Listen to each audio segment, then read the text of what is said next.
They went looking for enemies. What they found wasn't human.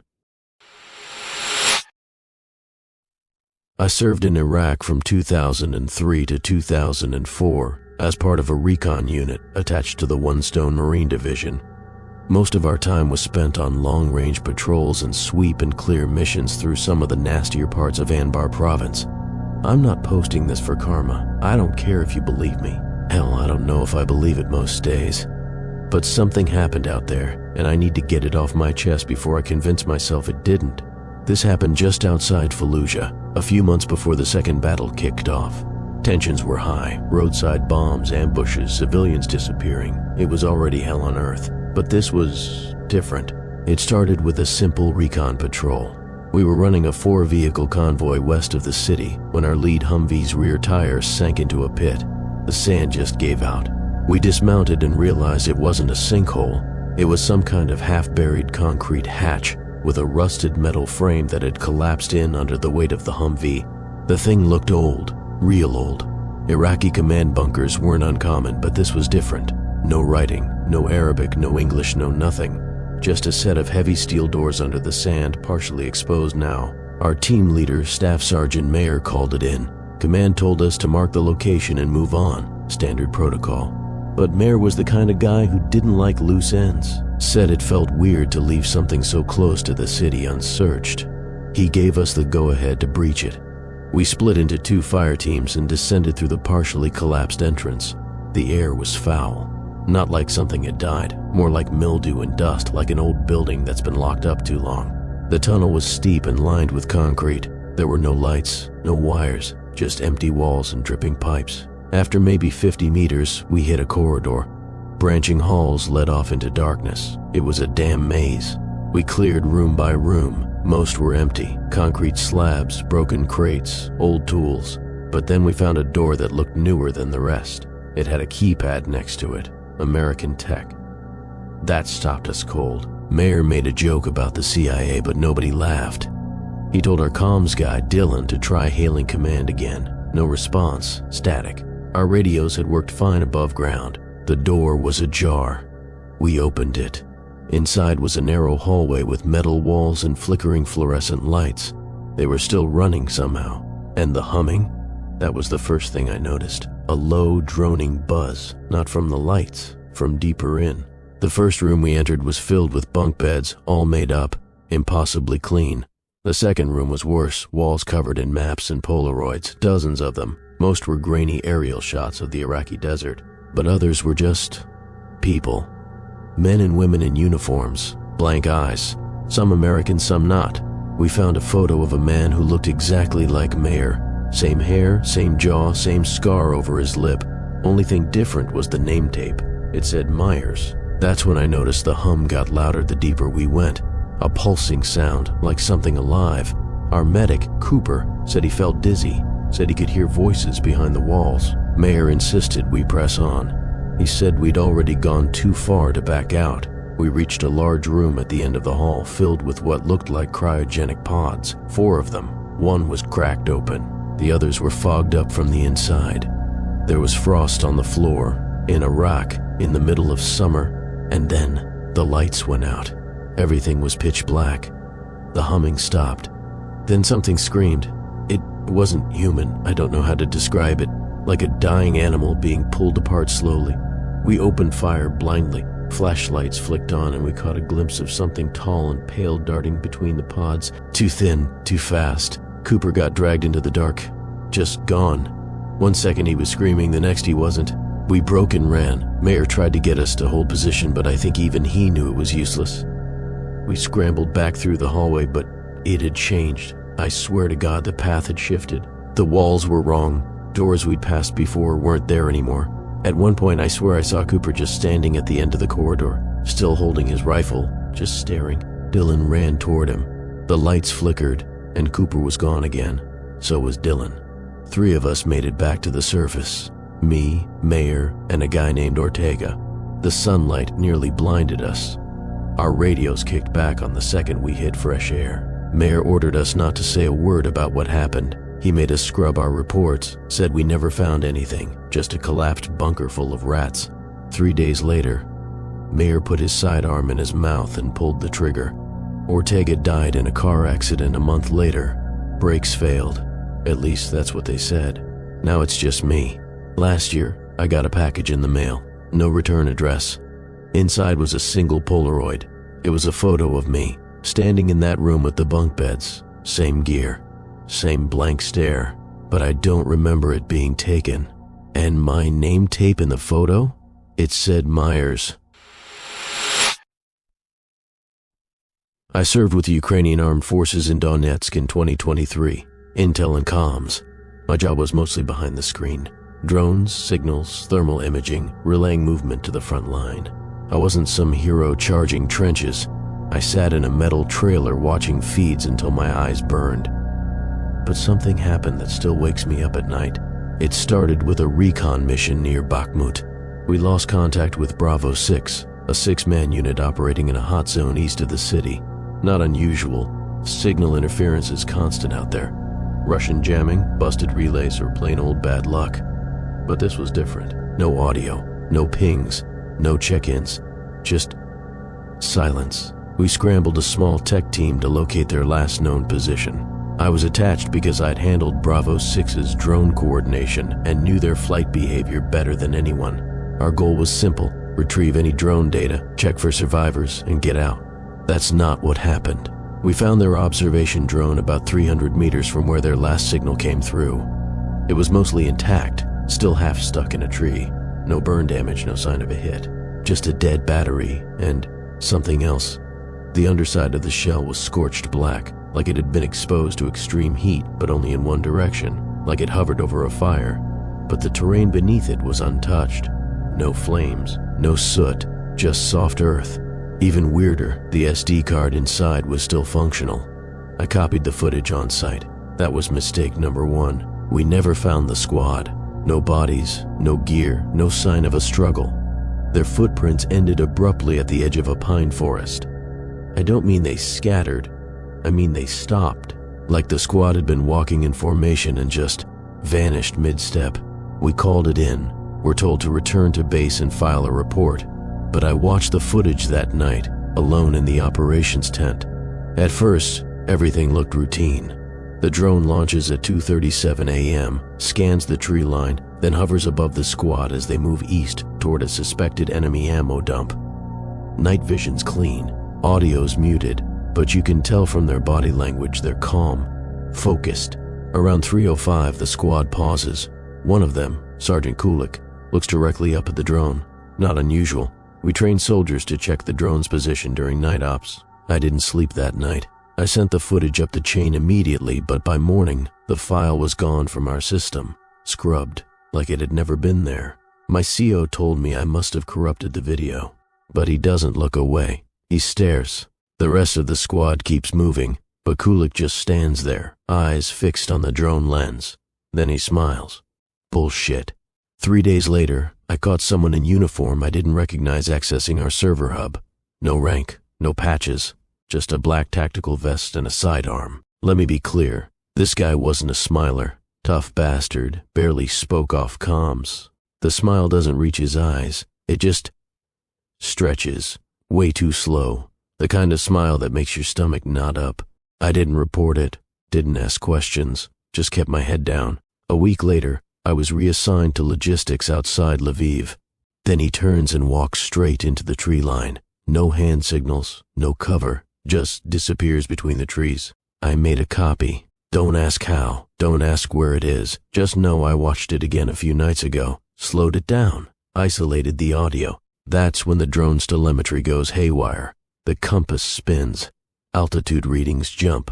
Then the audio comes on by itself. There's a frame, half a second long, right before the feed goes dark. It shows something in the trees behind the squad. Something tall.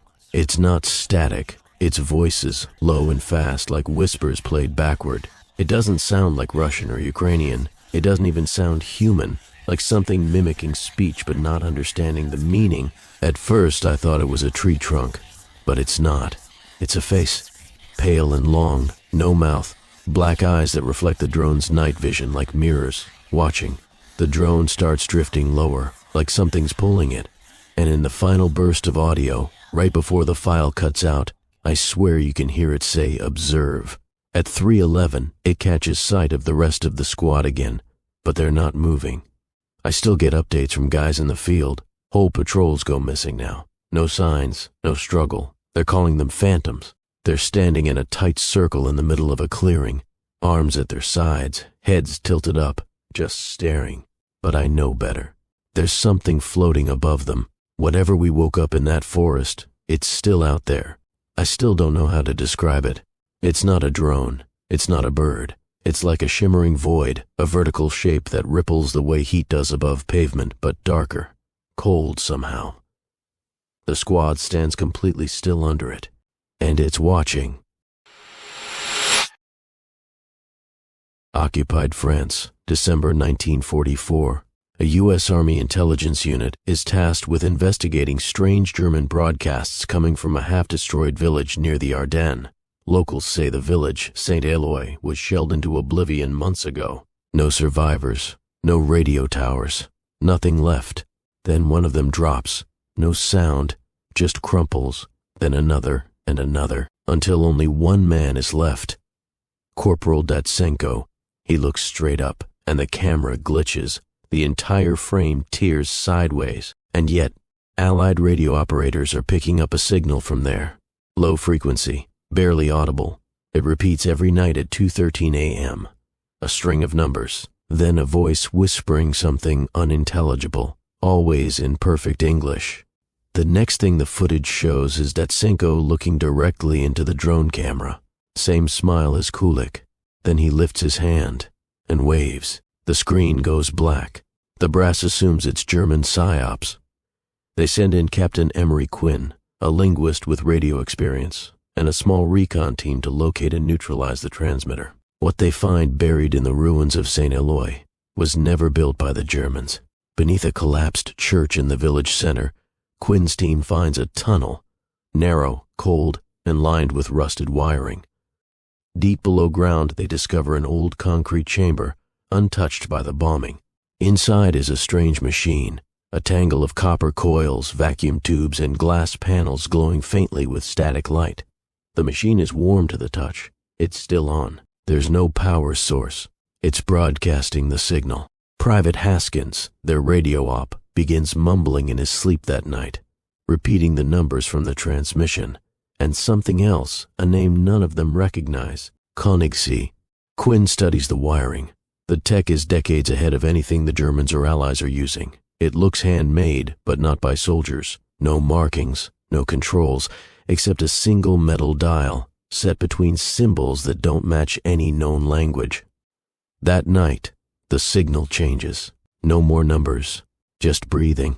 Heavy, slow, and wet, as if something is right next to the microphone.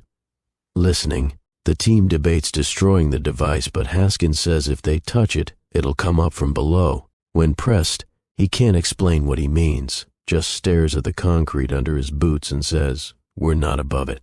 We're just not far enough down." The next night, 2 men vanish during their watch. No signs of struggle, no footprints, only their radios still hissing with the signal. Quinn stays behind to study the machine while the remaining men sweep the tunnels. They find a second chamber, filled with dozens of old bones, all arranged in tight fetal positions. Most are German soldiers. One wears an SS officer's coat. Pinned to the wall is a blood-stained page torn from a field journal. The writing is frantic German. Quinn translates it quickly. We were wrong to follow it. It hears in silence. It speaks in numbers. It wears our dead like coats. It wants an audience. The team destroys the machine with thermite charges and escapes the tunnels before dawn. As they radio for evac, the signal cuts out, but Quinn keeps the journal page. He's haunted by one last detail. In the margin of the page, the SS officer had scrawled something in rough English. Not from hell. Hell is below it. 2 weeks later, Allied radio operators begin picking up a new transmission. The voice is faint, familiar. It's Private Haskins. He's repeating the numbers. Most of the stuff I did overseas wasn't technically military, even if we were running alongside them. Private contractor, early 2010s, with a comms and signals outfit that wasn't on the books. If you're picturing Blackwater, don't. This was quieter, low profile. We worked in Iran under deniable conditions, patching into dormant towers left behind after the Shah fell, monitoring chatter, building fake relay stations, that sort of thing. Our outfit was small, 6 men total. We were embedded near Dasht-e-Kavir, the Great Salt Desert, middle of nowhere. One old radio tower, a prefab trailer, a couple satellite dishes, and a lot of heat. And one night, something came out of the sand. It started with a burst of static. We had an old Soviet relay dish mounted to catch encrypted transmissions bouncing off the horizon. Usually we'd pick up garbage, black market traffickers, Russian border patrols, once even a dying ham radio operator from Turkmenistan. But this signal wasn't like those. It was quiet, short, and wet, like someone breathing through broken teeth, followed by a sharp clicking noise. The techs thought it was interference, until it repeated, every 16 minutes. Exactly. Same clicks, same rasping breath. We triangulated the source to somewhere about 3 clicks east. Open desert, nothing there, we thought. That night, we took 2 ATVs and went looking. Me, Taylor, ex-Marine, and Galvez signals guy. We followed the direction until Taylor's Geiger counter started ticking. That made no sense. There was no known nuclear material in the area. Nothing stored, nothing dumped. But the soil was hot, like low-level radiation had been bleeding out for years. Then, we found the hole. It wasn't natural. Perfectly round, about 2 meters across, cut clean into the desert floor. No displaced earth, just a sheer drop into dark, unmoving air. It was so quiet, I swear we could hear our own heartbeats. We tossed a glow stick in. It didn't hit the bottom, just vanished. That night, Taylor woke up screaming. He said something had been in his bedroll, not on it, in it. Said he felt legs, fast ones, brushing under his skin like his body was hollow. We thought he was just cracking under pressure. Galvez laughed it off, gave him a Xanax. But we all noticed something weird. Taylor was covered in bites, dozens of them, round, shallow, but perfectly spaced, like a pattern or a language. We ran UV light over his tent. The fabric was covered in a weird residue, iridescent, clear under daylight, but glowing sickly green under UV. Trails, footprints, legs, far more than 8. 2 days later, something tripped our perimeter sensors. Galvez was on night watch. He radioed us at 0300 saying he saw something huge crawling across the sand, moving fast but silent. We all scrambled outside. There were prints all around the compound. Not human, not animal. Deep gouges in the dirt, like multiple needle-thin legs stabbing into the ground and launching forward. It had circled us dozens of times before we even knew it was there. We heard the clicking again, this time not from the comms dish, from under the trailer. She passed away 2 months ago, peacefully, in her sleep, 99 years old. Her name was Lillian, and everyone else, she was a sweet, quiet woman who drank chamomile tea and did crossword puzzles in ink. Then Galvez started screaming. We found him by the fuel drums, curled into himself, pupils blown wide. His tongue had been bitten off. The inside of his mouth looked like it had been scraped clean. He couldn't speak, but he kept motioning to his ears. The next morning, Taylor was gone. No footprints, no struggle. His rifle was still in his cot. We followed the trail to the hole again. It had grown, now 3 meters wide. There were more of them too, at least 6 holes in a rough circle, all the same perfect shape, and we started seeing the shells, like translucent husks, scattered near the openings. Some of them were still twitching.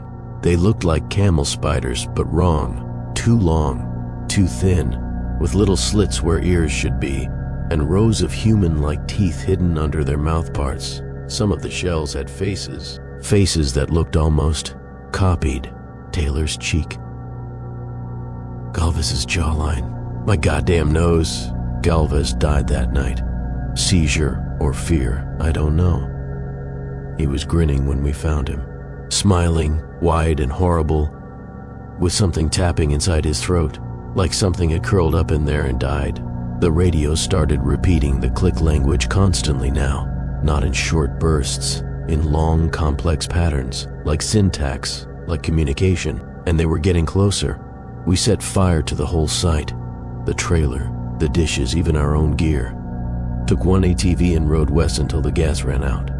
Got picked up by a Black Flag US team who said they were never there. They didn't ask questions. They just asked how many holes there were. That was 15 years ago. I never signed an NDA. Just immediately, honorably discharged 2 years early. They just told me to go home and forget it, but I still have the bite marks. And sometimes on shortwave radio, I'll catch the signal again. Still repeating, still clicking. And I swear, each time I hear it, it knows my name now. She passed away 2 months ago, peacefully, in her sleep, 99 years old. Her name was Lillian, and to everyone else, she was a sweet, quiet woman who drank chamomile tea and did crossword puzzles in ink. To me, she was something else, a survivor. She'd been a combat nurse in World War II, mostly stationed in Italy and later in France. She almost never talked about the war, except in short, sanitized little anecdotes. The food was awful, she'd say, or the French villages were lovely when they weren't on fire.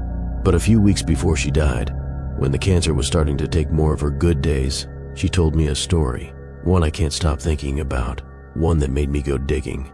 This is what she said.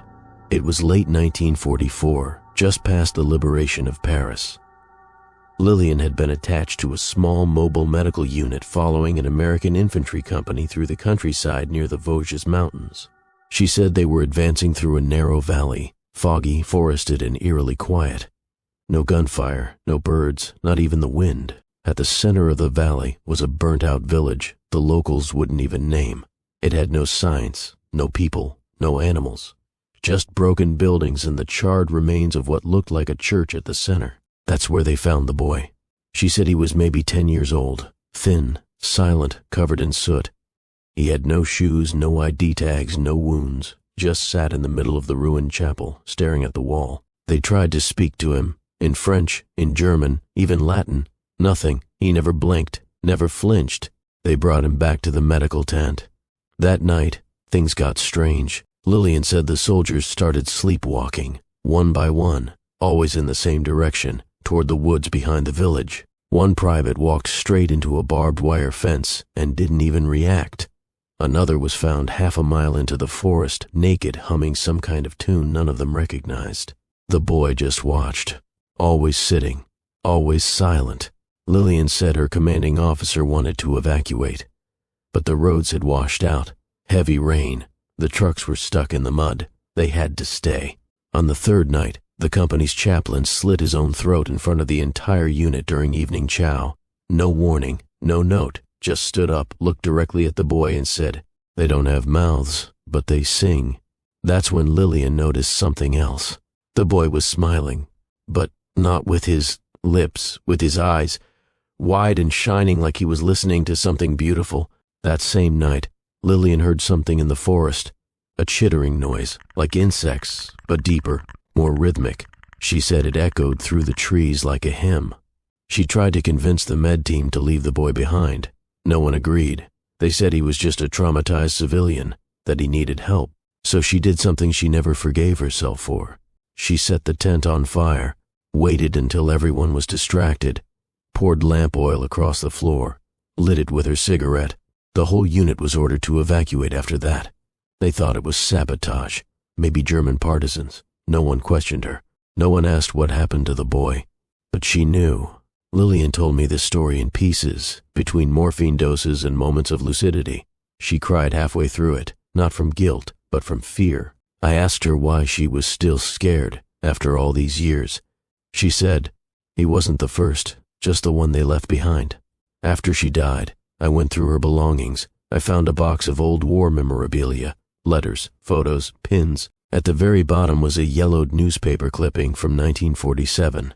French local news. Headline read, "Second village found empty near Vosges. No signs of conflict, no survivors, only ash." And taped to the back of it was a photo, a black and white picture of a child sitting in front of a burned-out church.